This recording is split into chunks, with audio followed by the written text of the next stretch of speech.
Cruisers are refusing to pay gratuities in 2025. Here's what's really going on. Something big is happening on cruise ships right now, and it's got cruise lines seriously worried. More passengers than ever before are walking straight to guest services on embarkation day and removing their automatic gratuities. We're not talking about a few cheapskates here and there. We're talking lines of people, one after another, saying no thanks to a system that's been the backbone of cruise ship economics for decades. So what's really going on? Why are so many cruisers suddenly refusing to pay? And here's the question nobody wants to answer. Who does this actually hurt? Today we're diving deep into the 2025 cruise gratuity controversy, and trust me, some of what you're about to hear will completely change how you think about tipping on your next cruise. Let's get into it. Number 1, the price increases that broke the camel's back. Let's start with the money because that's where this story really begins. In early 2025, cruise lines decided to hit passengers with gratuity increases that can only be described as aggressive. Disney led the charge with a jaw-dropping increase of $3.75 per person per day for concierge guests. That brought their concierge gratuities to $27.25 per day. Think about that for a second. A family of 4 in a concierge stateroom on a 7-night cruise now pays $762 in gratuities alone. That's not a typo. $762. But Disney wasn't alone. Royal Caribbean added 50 cents across all categories in November 2024. Norwegian Cruise Line now charges the highest mainstream rates at $25 per day for Haven and Suite passengers. Princess implemented increases throughout late 2024.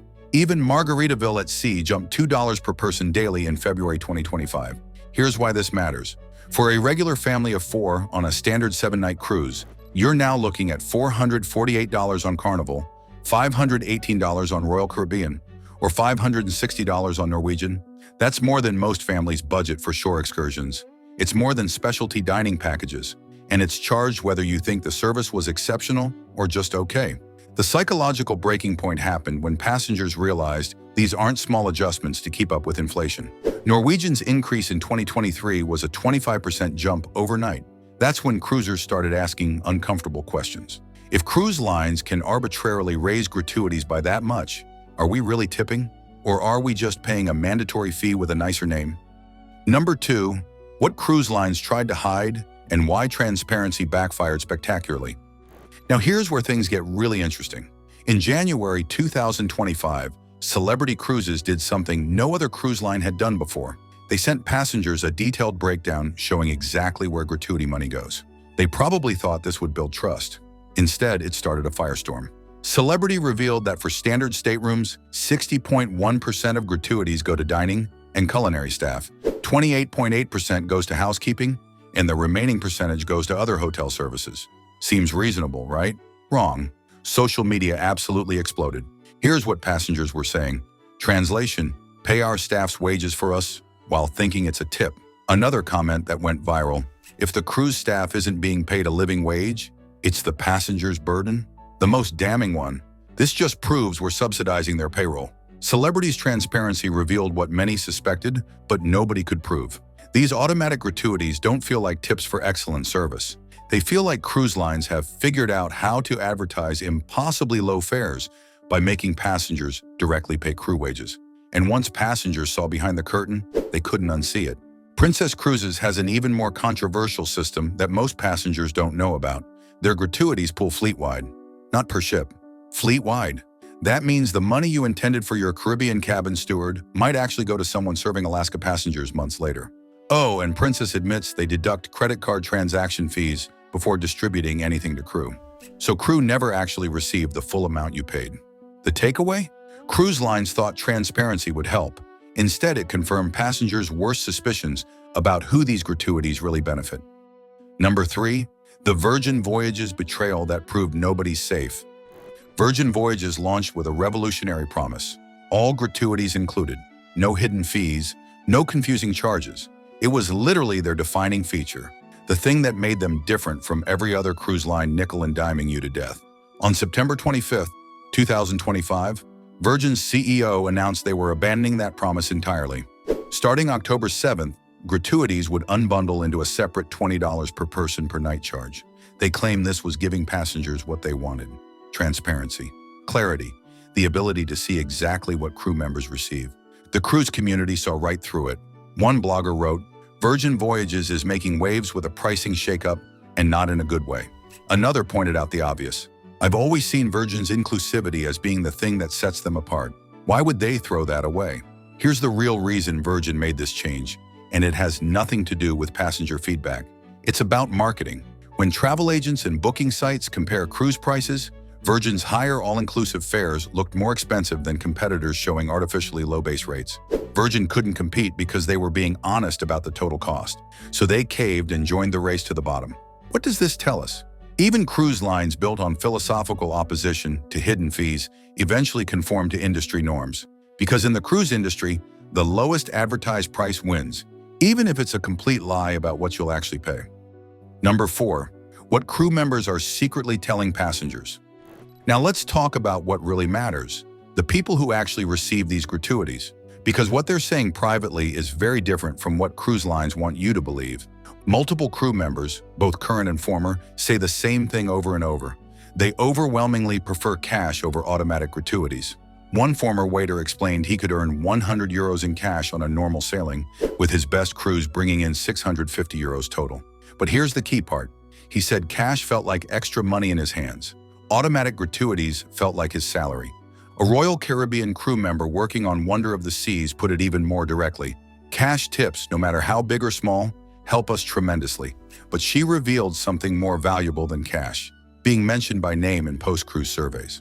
Name mentions can earn crew a day off, free internet, room service privileges, cash prizes, specialty meals, or even Employee of the Month nominations. Think about what this tells us. When crew members value a survey mention more than pooled gratuities, something is fundamentally broken about the system. Personal recognition matters more than money because pooled systems strip away the human connection that makes service work meaningful. Here's what crew really wants you to know. When you hand someone cash directly, 100% stays with them. Carnival's brand ambassador John Heald confirmed this. But automatic gratuities, they disappear into corporate accounting systems, get pooled with everyone else's, and eventually get distributed by formulas crew don't control and can't predict. One crew member described it perfectly. "A guest remembering us and calling us by our names makes us feel seen and appreciated. You have no idea how a simple thank you can make a cruise day." That's not someone who feels fairly compensated by automatic gratuity systems. That's someone starved for human recognition. Number 5. The dirty secret about crew wages that changes everything. Okay, this is the part cruise lines definitely don't want me to tell you about. A 2012 undercover investigation by a journalist working as an assistant waiter on Celebrity Eclipse revealed his promised $1,010 monthly salary was amended to $710. The difference? Made up by automatic gratuities. Cruise law attorneys report that some crew positions now receive as little as $2 per day in base wages from cruise lines. Royal Caribbean allegedly paid waiters and cabin attendants only $50 monthly salaries for years. The remaining 95% of their compensation came from passenger gratuities. Let that sink in. Automatic gratuities aren't adding to crew earnings. They're completing them. Cruise lines structure wages so tips fulfill contractual obligations instead of supplementing base pay. You're not tipping. You're directly paying someone's salary while the cruise line advertises artificially low fares by externalizing their labor costs. One woman whose sister worked on cruise ships for years showed family a pay stub proving almost all her pay came from auto gratuities, with only a tiny balance from the cruise line. Her sister's claim? Removing gratuities doesn't actually hurt crew because they're contractually guaranteed wages regardless. Keeping them just means the cruise line pays less.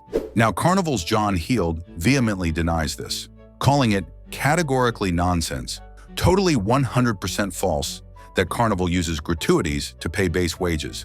But here's the question that won't go away. If automatic gratuities truly are bonuses on top of fair wages, why won't any cruise line disclose actual cruise salaries separately from tip distribution? The silence is deafening. Number 6. The numbers that prove this is getting bigger. So how many people are actually removing gratuities?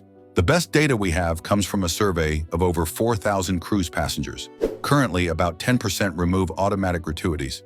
That might not sound like much, but here's what's scary for cruise lines. That number is climbing fast. One passenger reported standing in the guest services line on embarkation day. 8 of the 9 parties ahead of him were removing gratuities. Not for bad service. They hadn't even sailed yet. They were removing them on principle. as philosophical statements about a system they don't trust. Reddit and Facebook cruise groups are normalizing the practice. Respected community members are openly discussing removal strategies and defending the choice. Passengers who never considered it before now see others doing it and think, why shouldn't I exercise that right too? Here's what's really happening. First-time cruisers typically pay without question, but experienced cruisers, the people who cruise multiple times a year, are increasingly refusing. They remember when gratuities were lower, truly voluntary, and hadn't been rebranded as crew appreciation to hide their mandatory nature. As the experienced cruiser population grows and information spreads online, that 10% baseline will keep rising. The 2025 price increases accelerated this consciousness dramatically. When passengers see $3.75 daily increases or 25% jumps overnight, they can't ignore it anymore. These aren't small adjustments. They're substantial recurring cost escalations that force people to question whether this is really about appreciating crew or funding corporate operations. Number 7. How the rest of the world handles this and why America is the outlier. Want to know the craziest part of this whole story? Most of the world doesn't deal with automatic gratuities at all, and their crew aren't starving. Their service isn't terrible. They've just figured out what the American cruise market refuses to accept. You can actually pay people fair wages and include it in the cruise fare. Australia completely rejected automatic gratuities. P&O Cruises Australia abolished them entirely in 2010 after sustained passenger complaints. Today, tipping is completely optional on all Australian-based ships. Passengers reward exceptional service at their discretion, and crew are paid fair-based wages that don't depend on passenger generosity. Royal Caribbean took a different approach. For any booking made in Australian or New Zealand dollars, service charges are fully included in the cruise fare. Same ships, same crew, same destinations. But Australian passengers pay higher advertised fares and never see a separate gratuity charge. Royal Caribbean even absorbed their 2023 gratuity increases for Australian bookings while implementing them everywhere else. The United Kingdom followed a similar path. P&O Cruises UK includes gratuities in all fares.